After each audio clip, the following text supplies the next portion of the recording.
So check out the Toronto Star's editorial cartoon of former PC leadership hopeful Caroline Mulroney.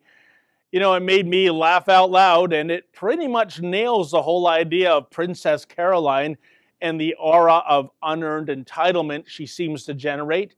Yet, because this is 2018, some are screaming that this cartoon is sexist and patronizing. I'll explain why the precise opposite is true.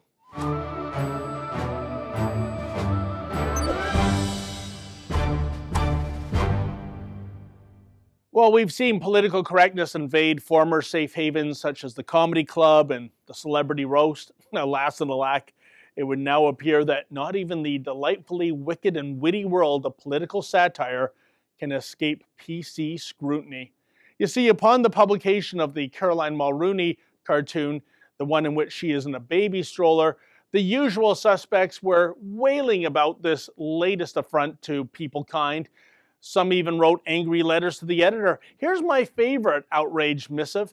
It's from Toronto Star reader Marie Muir, and she states, quote, "The Toronto Star's front page had articles on equity and gender issues, important topics in today's world. So imagine my dismay when I turned to the editorial page to find the cartoon lampooning Caroline Mulroney, a female progressive conservative leadership candidate, being wheeled by her dad, former Prime Minister Brian Mulroney. Really? I don't believe you ran a cartoon of fellow candidate Doug Ford making his bid for the leadership in his mom's basement. I think I may also be correct in assuming that any candidate makes full use of friends, family, and supporters in their various campaigns. Why then the infantile picture of Caroline Mulroney? I doubt you'd have run the same illustration if the candidate had been his son, Ben. Shame on you," end quote. Well, so much inanity to address, so little time, folks.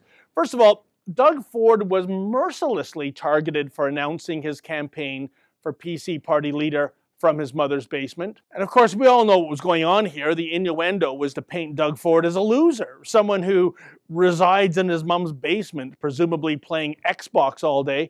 The media party may not have published any cartoons about Doug kicking off his campaign from his mom's basement, but entire forests of trees were felled mocking this announcement in print.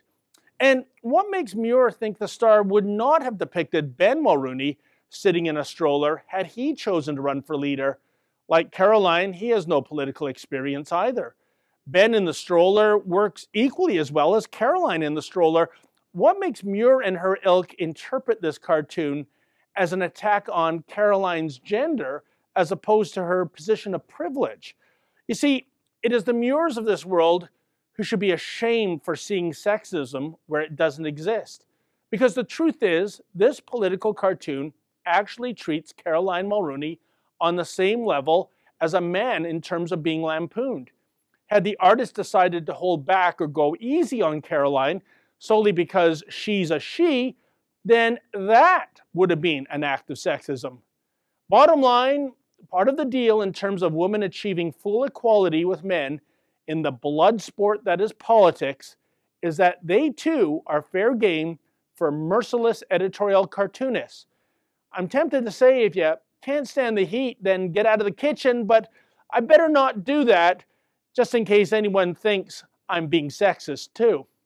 For the Rebel.media, I'm David the Menzoid Menzies. Hey folks, the Rebel has a brand new app. Please download it and take the Rebel with you wherever you go.